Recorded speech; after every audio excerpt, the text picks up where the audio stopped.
ABC7 is in Las Vegas for opening statements in the murder trial of Tupac Shakur. We're fast approaching the 30-year mark of when the rapper was shot and killed. A former gang leader is accused of orchestrating the murder. Investigative reporter Keffe D joining us live from Las Vegas. And Kevin, what are we learning so far? Well, Mark and Irene, this morning we learned that prosecutors are essentially saying their key evidence here is actually Duane Davis's own words. These prosecutors claim that Davis, a now 63-year-old former leader of the Compton Crips, actually bragged about his role in ordering the takedown of Tupac Shakur. But Davis says his own words were actually fabricated fiction that he used to sell books and make money. Prosecutors say Duane Davis, street name Keffe D, is not the one who pulled the trigger, but he is the one who called the shots in the murder of 90s West Coast rap icon Tupac Shakur. You will learn when the opportunity presented itself for retribution, Duane Davis made sure that the shooters were armed and ready. Davis listened intently as prosecutors claimed he ordered the hit as an act of revenge. His defense team says the state's case is filled with holes. What they are telling you, they're representing it to be a fact when it really is fiction. Some evidence expected to be presented in this case comes from Compton street legend, a tell-all book Davis published and promoted. But Davis now says he didn't write it, and the book was a ploy to make money.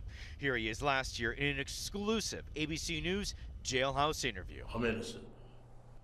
I ain't killed nobody. But investigators contend Davis started plotting the murder after Tupac and then Death Row Records CEO Suge Knight were part of this brawl captured on camera inside the MGM Grand.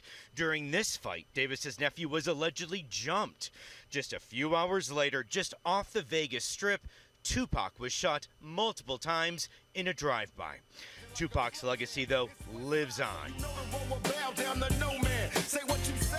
both through his music and the mystery still surrounding his murder. But now that mystery may come to an end as Duane Davis stands trial. This wasn't your typical unsolved cold case where they didn't have a suspect. I think they clearly had suspects for some time. And now they've finally been able to put together the witnesses willing to come forward. And speaking of witnesses, one of the big questions here in Vegas right now is, will Suge Knight be called to testify during this trial? He is the only living witness that we know of who actually saw the murder. He was in the car with Tupac during the drive-by and actually got shot himself. But he recently told ABC News from behind bars as he serves time in an unrelated case that he wants nothing to do with this trial. And despite being so tight with Tupac back in the 90s, he says he is still not cooperating with investigators.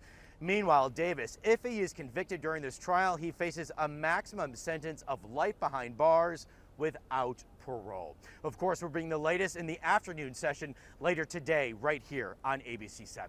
Reporting live in Las Vegas, Kevin Ozebek, ABC7 Eyewitness News. So much interest in this case. Kevin, thank you for the latest. And stay with Eyewitness News for the latest on this trial. Investigative reporter Kevin Ozebek will be reporting from Las Vegas all day today.